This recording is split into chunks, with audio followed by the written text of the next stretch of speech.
Let me tell you something. India is one of the most photographed countries in the world. Every day, millions of photos are uploaded, be it festivals, poverty, politics, spirituality. But I feel very few photographers have managed to capture the real India. Not the tourist version, not the Instagram version, the human version. And one man spent more than 50 years doing exactly that. His name, Raghu Rai.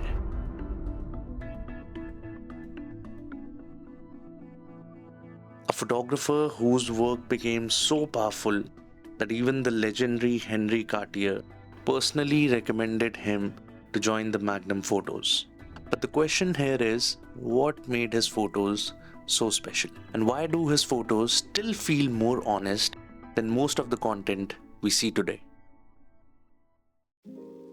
Hello G, welcome back to the channel. So recently we lost the legendary photographer Mr. Raghu Rai, and I always wanted to meet him. I always wanted to talk about photography to him, talk about his journey, talk about how he saw India, how he saw people, and how he clicked photos and anything, everything related to photography and his work. But my bad, he went too early, rest in peace. But the most I can do is make a video and show his work to you guys and tell you how legendary of a photographer he was, how powerful his photography was, and what all he captured. And the most important thing, emotions, how he captured emotions in his pictures. Because if you haven't seen his work, please continue watching this video and see how amazing his work was. So let's continue with the video.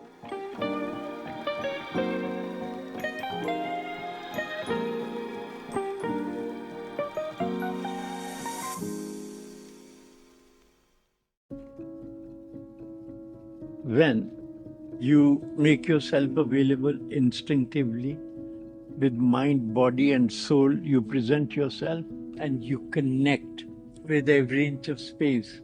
So, the whole space, you become part of that space.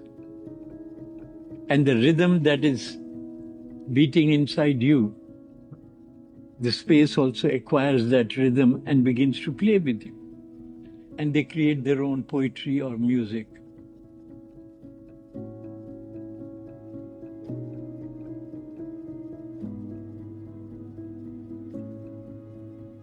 So Raghu Rai started as a photojournalist in the 1960s.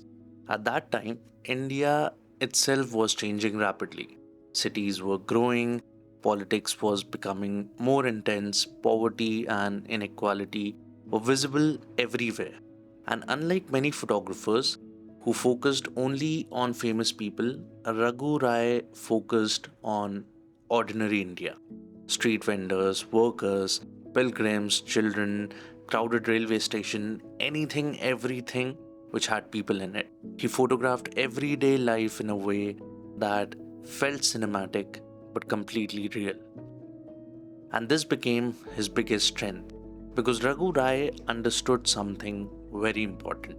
Photography is not just showing what a place looks like, it's about showing what it feels like.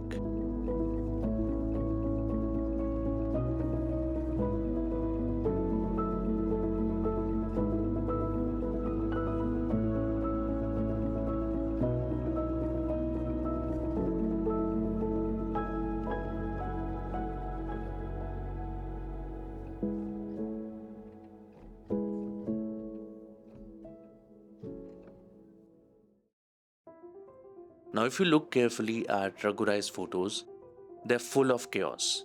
Multiple faces, crowded streets, layers of movement, but somehow your eye always find emotion inside the frame.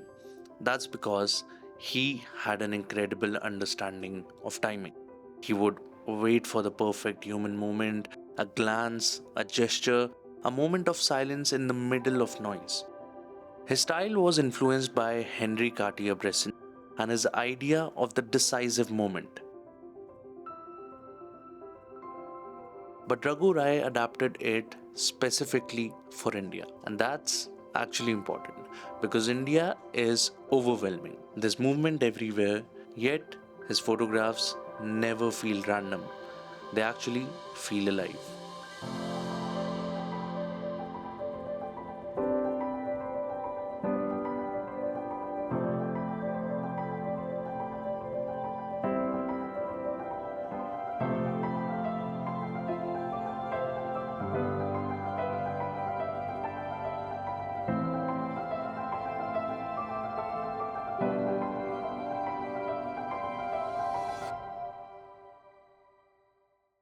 But the real importance of Raghu Rai's work becomes clear when we talk about the Bhopal gas tragedy.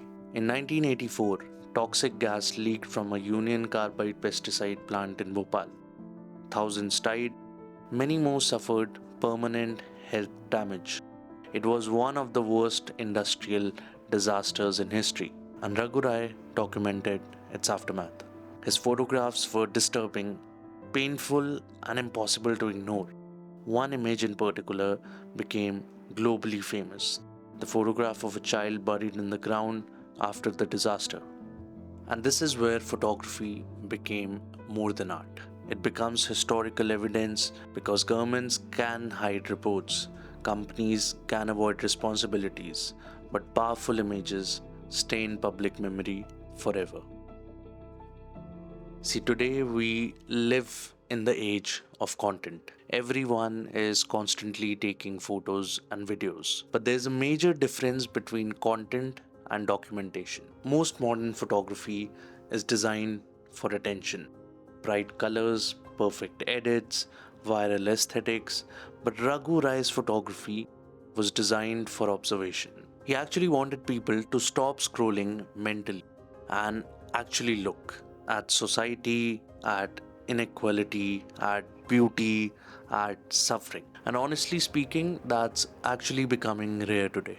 His work reminds us that photography can still have depth, it can still make people think. Over the last 5 decades, Raghu Rai photographed almost every side of India: political power, spirituality, poverty, celebration, human struggle, and maybe that's why his work feels timeless.